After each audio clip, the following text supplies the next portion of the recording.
Marvel's Blade has been delayed indefinitely. Tom Holland joins Christopher Nolan's new film about helicopter pilots. Star Wars has shut down Rey's new film. There's a secret Predator movie coming out next year. Disney is getting involved with AI, and Oregon Trail is getting a movie adaptation. Let's get into this week's movie news. What's up, movie friends? Welcome back to Raiders of the Lost podcast, the ultimate film and TV podcast, and our weekly episode where we go through all of the film and TV news so you don't have to.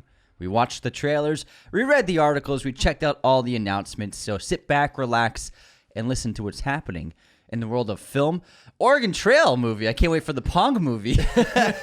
Oregon Trail you can actually make a story out of, though. Yeah, there's a story there. That was a tough game. Yeah, so we'll talk about Oregon Trail, which was very popular and became a cult video game for American grade schools across the country. Now let's get into the box office first, where Venom 3, The Last Dance, has taken the top spot at the box office. To no surprise to anybody, the previous films were both very successful, pulling in $52 million domestically in its opening weekend. Two very mixed and muddled reviews, although this is supposedly Tom Hardy's last outing as the character of Venom and Eddie. Yeah, I mean, I'm not even sure if I'm going to watch this one because I've never really liked the franchise that much. And the last film I didn't like at all, but I don't know. You know who liked Venom 2? Everyone knows James did. Paul Thomas Anderson liked Venom 2. Really? Oh, yeah. I mean, that means it's great. That means there's some substance there, Anthony. It's a 2.6 on Letterboxd. Jeez, that's crazy. I mean, it's just like, I don't really care about Venom. I don't really care. What's funny about the Sony ones, the Sony villain movies, the Venom movies are the best ones.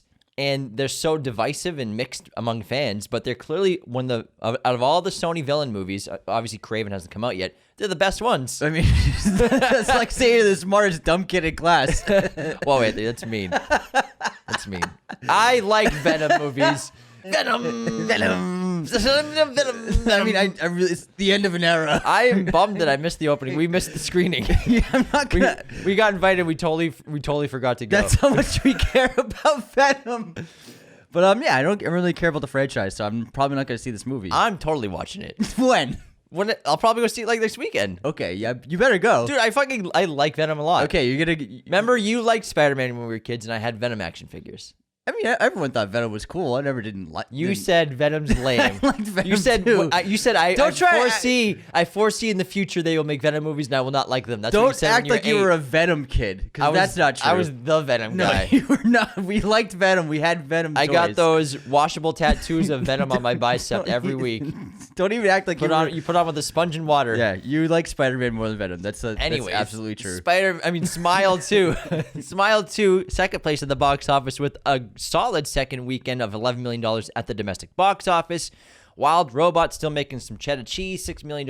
It has passed $200 million globally, and you can also rent this online VOD.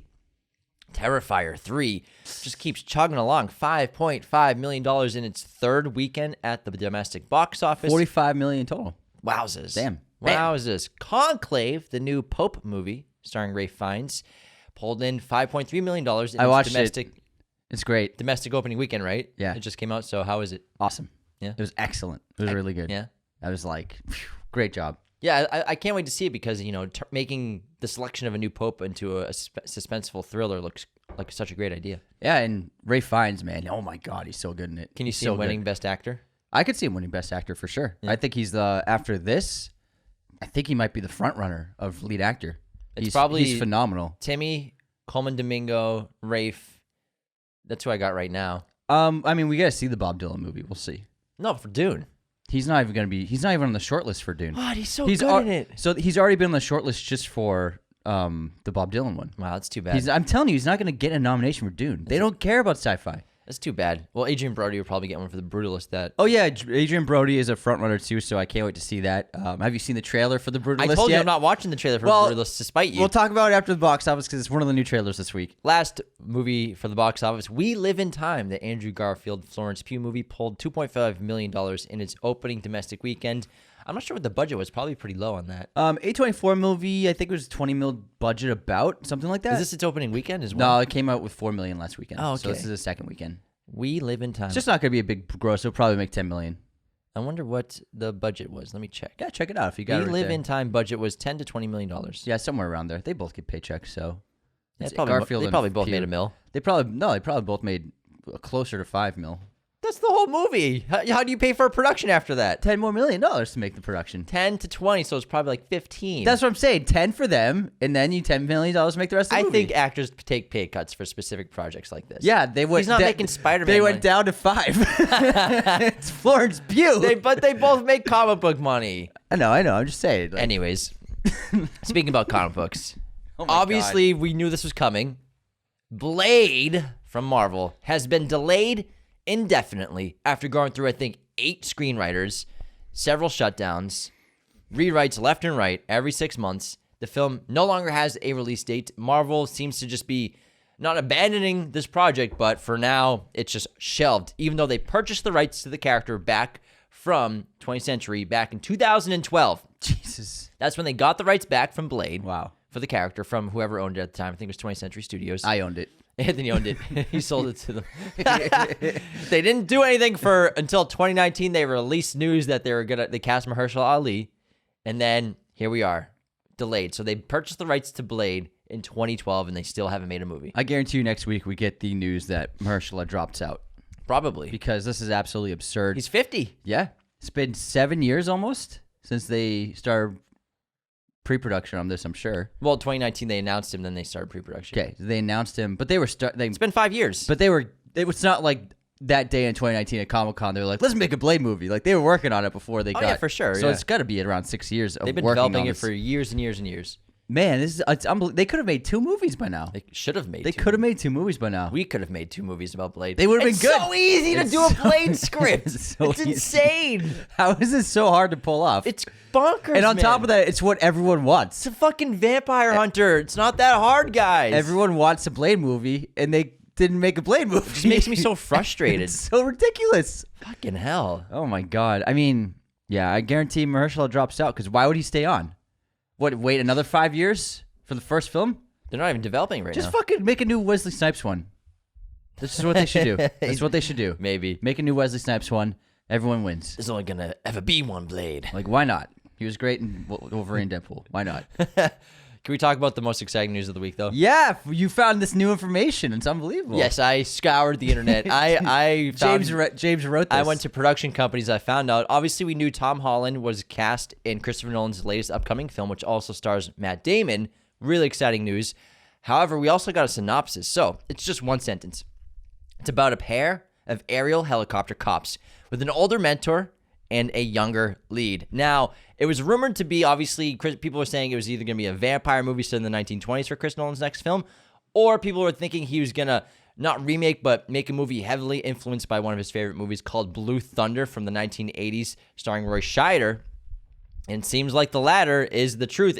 And I got to check this out. So Blue Thunder is basically a helicopter cop movie. Oh, I've heard of this. And there's another... Never seen it. The rumors going in that direction say that Nolan and his team are currently working with the NYPD Aviation Unit. The film is being described as a New York City-based futuristic action film about a helicopter pilot cop who heads up the aviation unit in the U.S. and the creation of a super advanced yet dangerous helicopter, which is also being pursued by terrorists. So Dude, I'm in. It seems like Chris Nolan is making not a remake, but maybe a love letter to that 1980s helicopter action movie. I'm so in. How cool is that? He goes from Oppenheimer to a helicopter action movie. Did not see that coming. No one saw that coming. Where did the fucking vampire rumor come from? Who knows? This is bullshit. These fucking every Rumors, time man. PTA has a new movie coming out, it's a vampire movie. Chris Nolan has a new movie coming out, it's a vampire movie. Vampires are hot, man. This sounds really cool. Now I want to watch Blue Thunder. I put it on my watch list. This is cool. Future-based action film where cops police the air. That's pretty cool. I'm so sad. You know he's going to get these real helicopters built, man. They're going to be flying them around New York City. Yep. Watch out, pedestrians in New York City. just be careful when you're walking around next summer. An IMAX camera might fall on your head. Hey, look up. There's a helicopter. Oh, my God. Is that Tom Holland? Is that a 65 millimeter IMAX camera heading straight for me?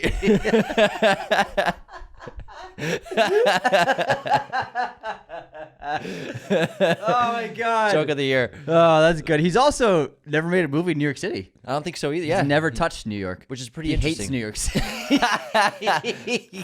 So this movie, no title yet, comes out July 17th, 2026.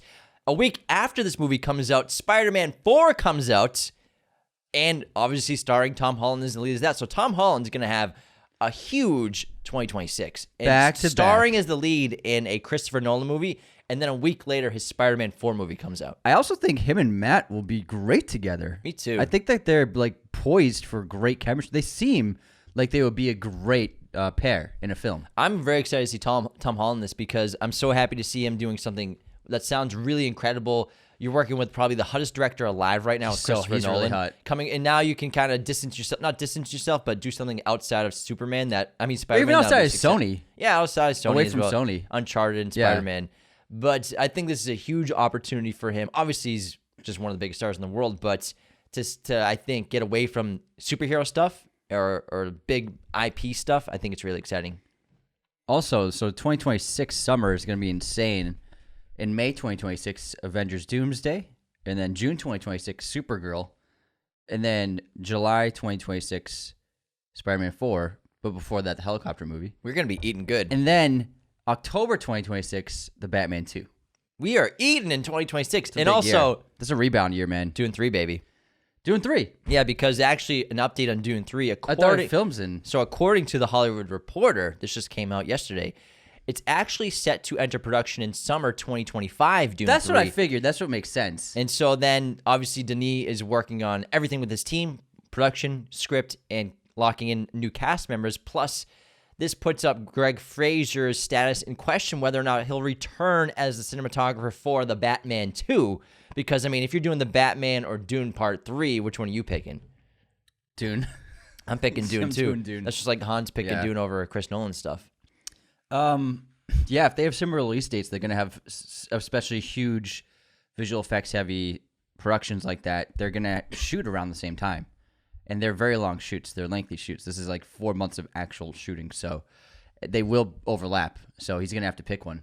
Choose wisely. Yeah, so that's pretty exciting stuff. So if Dune 3 comes out in 2026 as well, that's going to be one of the biggest years in cinema history. That would be a really big rebound year for the industry and for theaters. That would be really big. Enormous. Yeah, that's going to be 2026 is going to be a big step forward and getting closer to the 2010s and the successful years that decade had.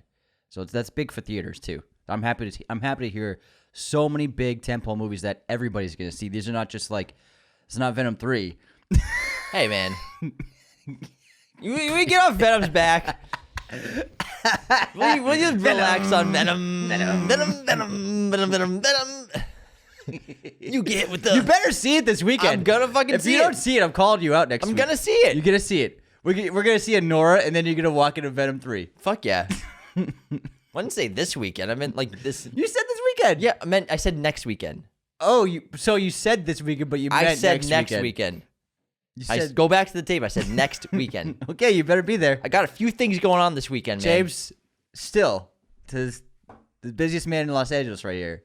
Don't forget about forget about Tom Holland. Thank you for remembering. Can you move on to the next story? Daisy Ridley's upcoming Rey Skywalker Star Wars film has slowed down because screenwriter Stephen Knight is no longer attached to the film as a writer. Nobody knows why he left the project. However, he had been writing the film for the last couple of months, and dropping out may delay its release date in December 2026, also a 2026 movie. I'm assuming that Disney's just abandoning the movie because they've also taken away its release date. It's not coming out in December 2026 anymore. And there was also a pair of writers before Stephen Knight came on board. So this is now he's the third writer that has left the project. I think they just axed it.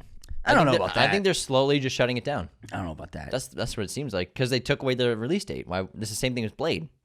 Well, no. I mean, I think they're just pushing it. They're going to push it out. They're just figuring out the next release date. Is my guess. We'll see because Star Wars needs to get in theaters. They will be in theaters I next think year. they lost the writer and they're like, okay, we won't be able to release it that date. So let's just drop the release date for now while we figure things out. We'll see. I don't think it's the same situation as Blade, which has been fucked up for 6 years. True. I think they're that's making this true. movie. They're not going to not make this movie. They probably will. They're going to make it. They do have a movie coming out next year because The Mandalorian and Grogu wrap production. It's wrap filming, so that comes out in 2025. There we go. Disney will finally be back in theaters with the Star Wars movie. It's been a while. It's been a while. I can wait for that. I gotta stop saying it's been a while. Yeah, well, you say it all the time. It's not my fault. It's a common saying in the You English sing language. it too. No, I don't. Yes, you do. When was the last time I sang it? On the podcast, it's been a minute, but you sing it in real life. So don't even like. I don't even remember the last time I did that. I seriously Get don't. outta here. I don't think I've ever done that. James is also he's always been the biggest Venom fan since he was a kid. Venom tattoos with sponges. All right, we got some news about Predator. How about you drop this nugget? Obviously, we all know that Predator is getting a new film next year from Dan Trachtenberg, who did Prey, and this is the one starring Elle Fanning. It's in theaters on November 7th, set in the future. I believe she plays twins. Now, there's also a secret Predator movie that is also being directed by Dan Trachtenberg, and this is rumored to be an animated film and will be anthology-based, following 3 stories of Predators fighting warriors in different eras, potentially including samurais and pirates. Assassin's Creed. Pretty cool. He'll be fighting the assassins. I like this idea a lot because I think this is where they should be going with the movies, but unfortunately, at least they're doing it with animated. Well, they should be doing it with live action. They should be going to samurai era. I hope that in this anthology series that Predators win a couple of them. I think Predators should win some of these fights, especially if they're the heroes, maybe. Because if they keep losing the fights, then it's just like it's going to happen. You keep losing. You're gonna stop winning fucking fights. Oh, it's an old trick the network plays. Are you the heavy? Are you the heavy? You lose the fight. Yeah, of course. I'm the heavy. The audience psychologically looks at you as a loser. That's a paraphrase. This is Once Upon a Time in Hollywood. Yeah. No, I think that if they explore this anthology, 2 of them, the Predators should win. I can get behind the Predator winning. That'd be fun. That'd be fine. Because then it's just like every time they do a story, the Predators are going to lose. How are they that elite of warriors if they never win? Yeah, they can't even beat a fucking pirate. A musket and a cannonball. Like, you just shoot the ship, dude. Laser them. Exactly. That's what I'm saying. Like, the Predators have to start. I get that. Yeah. They got to start winning fucking fights. You gotta start winning fucking fights. Or do you go to Italy and star in movies? And star in westerns. I gotta go to Italy and make goddamn spaghetti westerns. I'm a has-been. Don't cry for the Mexicans. All right, what's wrong? Have you ever seen a spaghetti western? It's a fucking farce. I love that movie. I also love Interstellar, which 10 years ago this weekend released in theaters. Wow, it was an October release. Apparently. An October release. I thought it was summer. Let me double check. I mean, where'd you get the story from? It must be right. The internet. That means it's right then. Let me check the release date. It was October 26th, 2014. It must have been a busy July. Busy year, yeah. Well, I mean, it just must have been a full calendar when he wanted to. Maybe. Or maybe it took a little extra posting time and everything. But yeah, that's odd. It took some upload time. No, post time. Extra post time. I think it's posting time. Uploading it to YouTube took a while. There was no post. There was no CGI in that movie. What do you mean? You really went to the black hole, man. Yeah, but still post-production, Anthony. No, they really went to a black hole. You still have to post-production. All right. Let's talk about Oregon Trail, Jim. Let's do it. What's this story about? Okay. So, for any of you youngins who don't know what Oregon Trail is, it was a PC game. It was not a PC game. Well, it was a computer game. Yeah, but it was a floppy disk game. Yeah, but it was on a PC, right? Yeah, well, you wouldn't call that a PC. It was a PC game. It was a computer game on floppy disk, like everything else was. If you know what a floppy disk was, it wasn't a CD drive. It wasn't a disk drive. We had square floppy disks, and they were plastic and they were wobbly. There's a disc inside of it, but it was covered. Yeah, and so when we were kids in grade school, elementary school, probably like 3rd, 4th grade, you had a computer in your classroom. Not every class had, but some of them, and they had floppy disk games, and sometimes you used the computer, but there was no programs on it, really. Yeah. You just had to put the floppy disks were the programs. Yeah. And then in 1971, Oregon Trail was made, and it reached cult status among American grade schoolers By the 1990s, it was one of the first educational computer games allowed in schools for its hilariously dark storylines filled with broken arms, typhoid, and dysentery. So basically, you pick a couple different outcomes. It's very much like an RPG where you pick how much money you're going to have, the kind of meals that you're doing, and see if you can survive the Oregon Trail. It's actually pretty educational with things that happen along the trail. Yes. And so a movie adaptation is in development at Apple. The studio landed the film pitch still early in development that has Will Speck and Josh Gordon attached to direct and produce. EGOT winners Benj Pasek and Justin Paul will provide original music and produce via their Ampersand Productions banner. Sources tell The Hollywood Reporter that the movie will feature a couple of original musical numbers in the vein of Barbie. The Lucas Bros from Judas and the Black Messiah and Max Reisman are set to pen the screenplay about the game that is meant to mimic 19th century pioneer times in America, following a covered wagon train heading west. So Oregon Trail with Barbie. Some musical numbers. Yeah, musical numbers. I mean, if they go the comedy route, I think that's probably the smart thing to do. Because you could just make it a hard R Western, I guess, or a PG-13 Western. But I think that's probably more fun, is to make it like a Barbie movie. Yeah. Interesting. Because you can be very camp about the inside jokes with that game. Did we joke about an Oregon Trail game movie like a month ago, talking about video games? A couple months ago, for sure. I think I made that joke like it was so ridiculous that we're going to see an Oregon Trail movie soon. We totally did say that. Yeah. So it sounds like these guys listen to the show.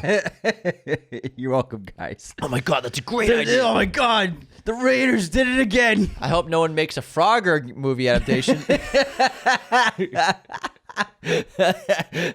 Pog 3D. Number Munchers movie adaptation. Number Munchers was fun. Yeah, Number Munchers. That was another floppy disk game. Yeah, that was my favorite. Where you were a frog and you do math You were problems. monsters.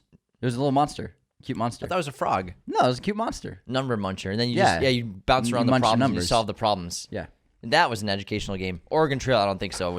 Well, you learned how fucking rough life was. Yeah, I guess Oregon Trail, like, you get a snake bite and die. You'd starve. You would, like, bury your Uncle Terry. So many people died on your journey. It was really hard to win. Yeah, you were little monsters in Number Munchers. Oh, yeah. So, remember this? Little monster characters? Yeah. Oh, my gosh, dude. That's a flashback. There were... Well, one of them looks like a frog. I think that's why you thought it was a frog. Yeah, I think so, too. Yeah, so you were kind of right. Thanks, man. Oregon Trail. Oregon Trail game. I gotta look at this. It's been decades since I've even thought about. Oh, yeah. You have died of dysentery. Yeah. So many people died. John has cholera. That's what was totally normal to have in schools when we were kids, but now you probably couldn't have Oregon Trail. No way. They definitely removed that stuff. Oh, you have to cross the river. Yeah, there's all sorts of stuff, like obstacles you have to do, and you have to overcome. You have to go on a raft, and you have to trade. Yeah, you barter. Yeah. You have to survive. Good time. Let's talk about Disney and AI. So Disney will reportedly announce a huge AI initiative that will transform its creative output with a focus on post-production and visual effects. AI will also be integrated into Disney's parks and experiences business in some way. Disney is actually following Lionsgate with this, which struck a deal with AI company Runway in September to aid in augmenting work in the pre- and post-production process on films and television series. Disney CEO Bob Iger has previously said AI is a tool like any other. To quote him, Walt Disney himself was a big believer in using technology in the early days to better tell stories, and he thought that technology in the hands of a great storyteller was unbelievably powerful. Don't fixate on its ability to be disruptive. Fixate on tech's ability to make us better and tell better stories. Not only better stories, but to reach more people. Everyone else is going to follow suit. Yeah, the biggest production company in the world just did it, so everyone's going to jump on the AI bandwagon. Even though 8 months ago everyone was saying no AI, now they're all doing AI. Yeah. And when it comes to pre- and post-production, it seems like that's where it would be used most safely as a tool to maintain everyone's status in the industry to an extent. But obviously we don't know what exactly it's going to be used for pre- and post-production. Who knows? What about in 10 years?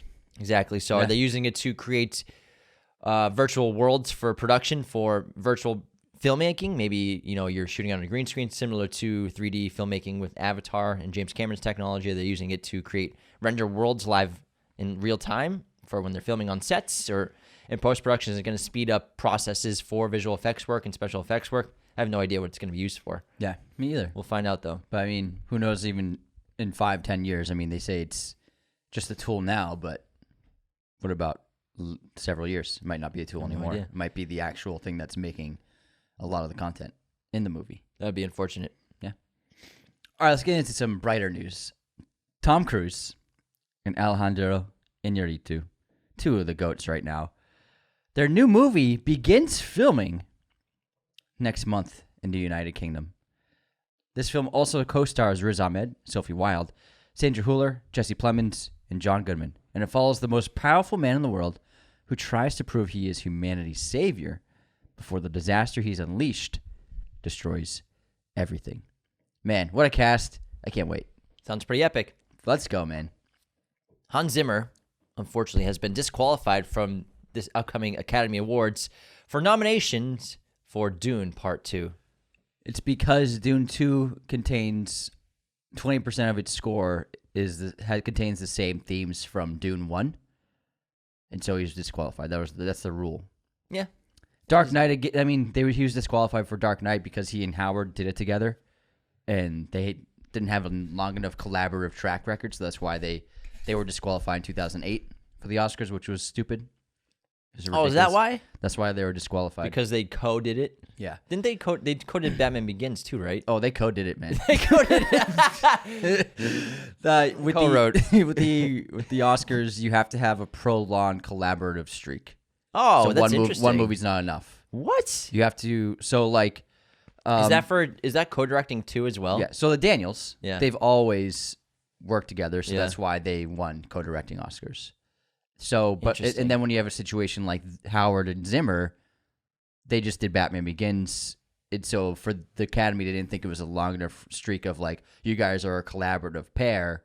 It doesn't qualify for our awards. That's interesting. I wonder if they do that to prevent people winning easily when they have like two GOATs directors or two amazing composers work together on a movie, and then if John Williams and Hans Zimmer got together for a film, obviously that would be the best score ever made. Yeah, well, I mean, it doesn't make any sense. I mean, the rule doesn't really make that much sense. I don't know. I'm just trying to understand it. I mean, why can't? I mean, so what if they never made a score together? Yeah, no, I'm with you, man. No, yeah. I'm with you. No, I'm on your side. Yeah, but I mean, I'm just trying to justify the rule. I'm sure there's some weird reason. that's the reason. Yeah, Yeah. they have strict rules on collaboration. Yeah, So I think we're saying the same thing. yeah, it's too bad.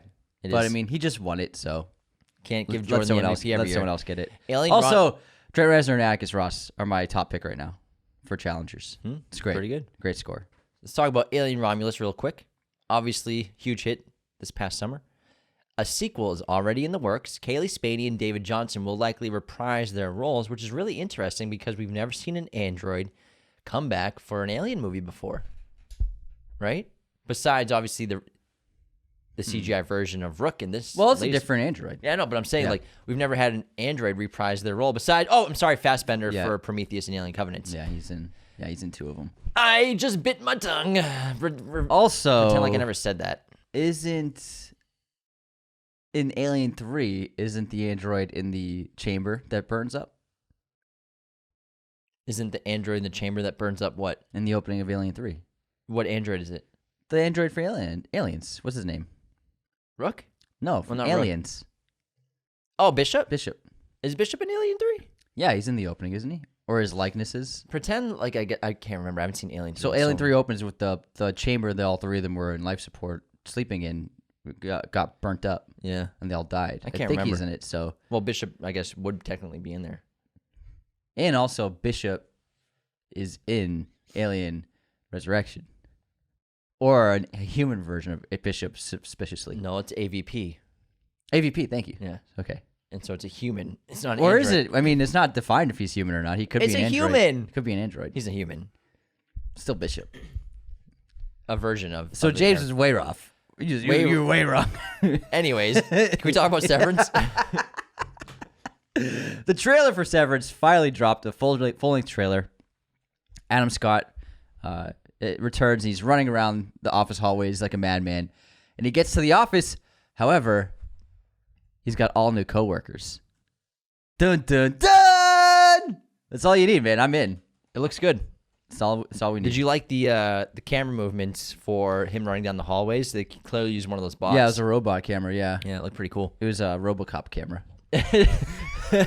Please take a right. Turn your head left, Adam.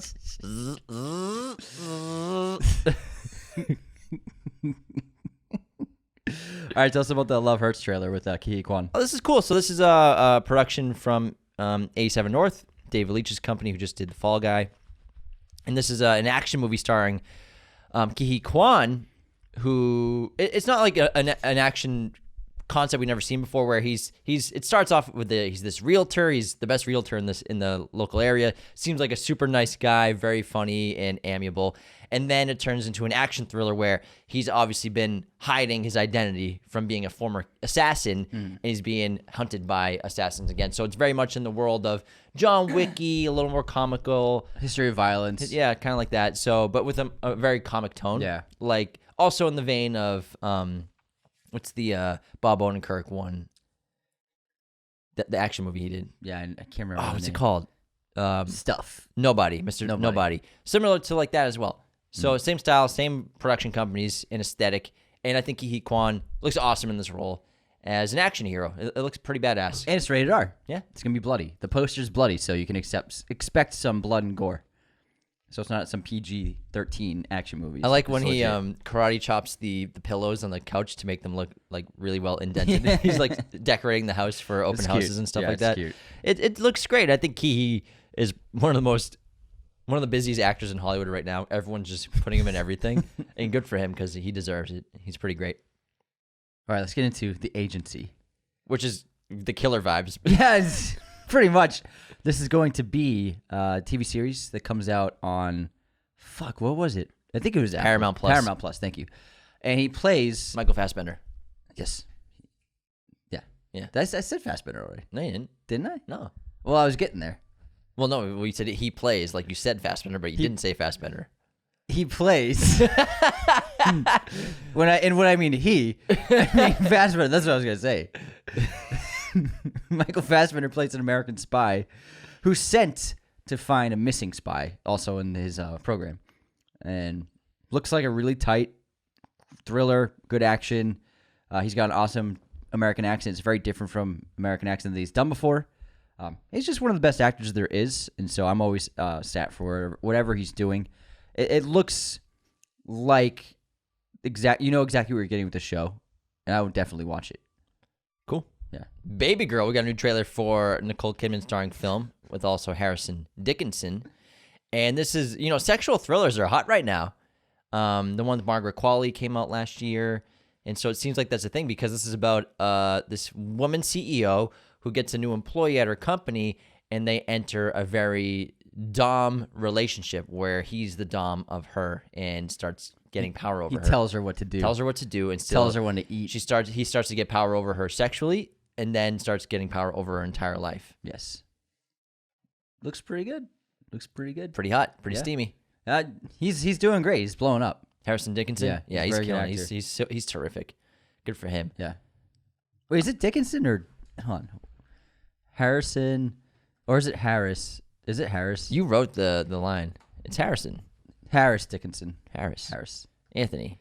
Come on, man. James. Harris Dickinson. James. Get it right. You just let me down. You come to my house. You get my name. Harris Dickinson. My wife's name right. Christina. Are you deaf or are you stupid? You want to hear some cool John Wick news? Yeah. So obviously the 10th year anniversary is right now, and there's this cool bit of news where I always noticed that Eva Longoria was a producer on John Wick. I never noticed that. And then I always wondered why. And now I found out recently that Eva Longoria saved John Wick from getting canceled by giving the producers $6 million less than 24 hours before filming started after a gap in the film's funding disappeared. She later said it was the best money she'd ever spent. Damn. Holy shit. How cool is that? That's wild. John Wick would not have happened if it wasn't for Eva Longoria. I'm sure Keanu would have been like, all right, fine, here's $6 million. But isn't that pretty cool? Wow. Last minute investor. That was a great investment. And so she got a producing credit on the first film. Damn. She sure got paid. Because it wasn't a huge budget film, wasn't it? It was like probably 40. It was around there, yeah, 30. It might have been lower. It might have been like 30, 35. It wasn't a huge movie. 75 million, never mind. The first John Wick? No, I'm sorry, that's I don't know. Parabellum. Sorry, hold on. John Wick 1 budget was 20 to 30 mil. Yeah, it wasn't that big of a budget. Imagine being the investor who dropped out. What an idiot! Dude died in a hang gliding accident. Same energy. What an idiot! How do you, dude? He's just. I'm sure after the first one, he's like, "Hey, Chad. Hey, David. You like what? I got money if you need it now. Fuck off, bro." He missed out on like a huge payday. With Or all she, 4 films. Anthony. Or she. They missed out. Sorry. Anthony, Sorry. it could have been a woman, Anthony. You're right. My bad. They missed out on There you go. so much money. So much money. Whoever that investor was. What an idiot! Dude died in a hang gliding accident. Fucking hell. Okay. All right, James's favorite comedy movie growing up is getting a sequel. Not my favorite. It's up there for sure, though. Blue Streak. Oh, man. I love this movie. James loves a Blue Streak. Martin Lawrence is so funny in that movie. A sequel to Blue Streak is happening. Finally, this is something I can get behind. This is a legacy sequel I'm down for. A legacy sequel for a kind of successful comedy from 2002. That movie's great. Martin Lawrence plays a bank robber, and while the bank's getting robbed, his team abandons him, and then he impersonates being a cop to get out of there, and then he leaves his diamond inside the police station. So right? then he has to become a cop so he can find the diamond, and so he poses as a cop, gets partnered up with Lawrence, fucking Luke Wilson, and I hope Luke comes back too. The sequence where he dresses up in like the blue jumpsuit with the fake teeth and he's got the pizza box is so funny. I want to leave these pizzas here, but I want to leave them with Shamu over there. You know what I'm saying? know what I'm saying? God damn, Martin Lawrence is funny in that movie. That's a good one. Wow. Oh my God. I guess he'd be a cop now, right? Yeah, maybe he's a reformed I can't cop. remember how the... Okay, I'm sorry. I was totally wrong. That movie grossed $120 million. Thank you, Anthony. Holy shit. Anthony over here, this silly little comedy. One of the best comedies ever. Come on. I don't know about best comedies ever. It's pretty freaking good, man. It's cute. It's a good movie. It's cute. This guy. So demeaning, Anthony. When was the last time you watched Blue Streak? Yesterday. Shut up. You haven't seen it since you were 12. That's not Acting true. like it's your favorite movie. Teenager. You said it was my favorite comedy. Yeah. I never have once said it's my favorite comedy. I was joking. Well, it's what you said, man. It's a joke. Words matter. Words matter, Anthony. It was a joke. It was coming full circle to you claiming being the biggest Venom fan ever as a kid. When I was a kid, I used to hum in my sleep. Venom, Venom, Venom. He hated Spider-Man. Before Eminem wrote the song. Venom. That's called humor, man. Bringing it full circle. Yeah, it was a successful movie. 1999. Blue Streak 2. That was a silly movie. We loved it as kids. Oh, man. But yeah, you have not seen that for more than 20 years. Get the fuck out. Probably, yeah. Probably when I was like 15. Something like that. It's a great flick. I love how you came to its defense. You haven't seen it in 20 years. Doesn't matter. I haven't seen a lot of movies in 20 years, and I'll come to defense for all kinds of things. Land Before Time, if you ever talk smack about that, I will defend it. Why would I talk smack about Land Before Time? I'm just saying an example of a movie I haven't seen in a long time, but I will defend to my grave. Just saying, yeah, man. but nobody would talk smack about that Don't movie. come at Blue Streak. Apparently not. We're better than you. Edgar Wright cast a familiar face in his upcoming film, The Running Man. He's reuniting with Michael Cera alongside Glenn Powell. This will be their first film together since Scott Pilgrim vs. the World. Heck yeah. It's great. I'd love to see it. Me too.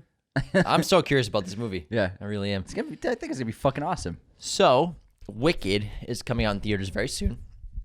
It's tracking to open with $100 to $125 million domestically for one of the biggest domestic openings of 2024.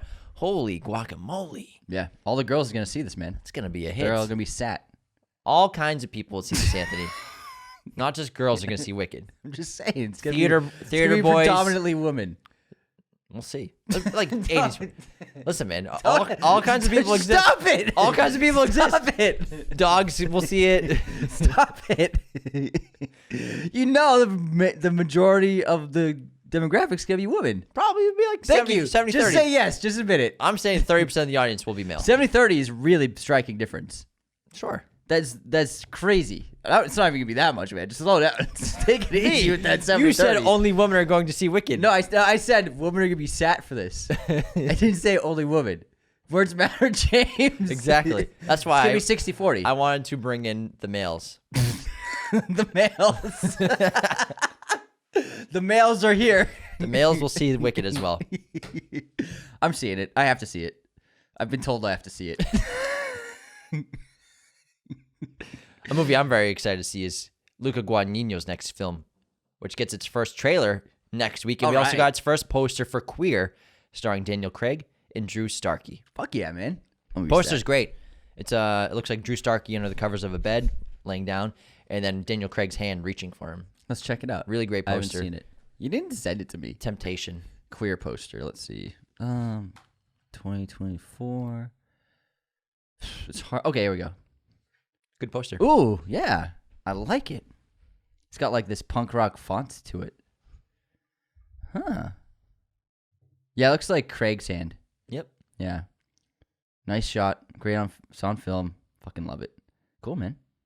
Sign me up, man. Super cool. Have you heard about Primetime? What is it? Oh, the Pattinson film. And I ain't talking about... yeah. Rob Pattinson will potentially star... Not Dion? Yeah, not Dion. Will potentially star and produce Lance Oppenheim's Primetime for A24. The film is reportedly inspired by To Catch a Predator and follows a journalist who takes on an underworld of crime and changes television forever. Sounds cool. What are you doing here? What are you doing here?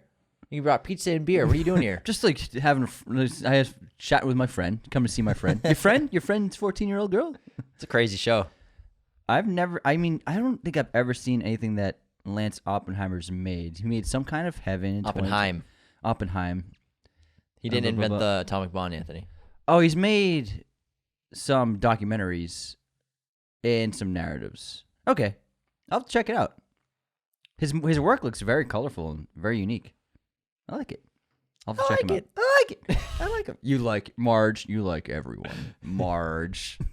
All right, this is pretty surprising news to me. Wuthering Heights, Emerald Fennell's next film. Warner Brothers acquired the rights to release the film, which stars Jacob Elordi and Margot Robbie.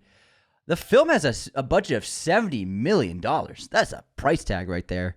And Netflix actually made a $150 million bid for the film, but the producers went for the much lower offer from Warner Brothers to ensure a theatrical release, which is the right call to make. That's really cool to turn down that much money. Turn it down. If I was a filmmaker, I'd do the same thing. I would want my movies released in theaters. Yeah. That's the whole point for me.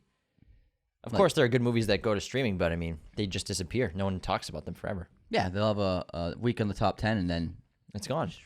Remember that movie? What movie? I can't remember. I can't remember them. So we talked about Prince Charming a week ago, and it seems like Chris Hemsworth is actually officially in talks to star as Prince Charming in Disney's live adaptation. Shouldn't he be younger? Of Prince Charming, I guess. Shouldn't he be like 20s? But he's so handsome. He is like the handsomest guy. Guy, the most handsome man, Chris Hemsworth. I guess if you want someone to be Prince Charming, yeah, Chris Hemsworth is kind of the guy. He's very, very good looking. Yeah, aesthetically very pleasing to look at. You go 2 minutes on just how handsome Chris Hemsworth is. Handsome guy. Is a handsome guy. He's a good-looking dude. Come on, man. He's charming. He seems like a nice dude. Great dad. Great family man. Like fucking some guys have it all, man. Seems like the perfect guy. He surfs.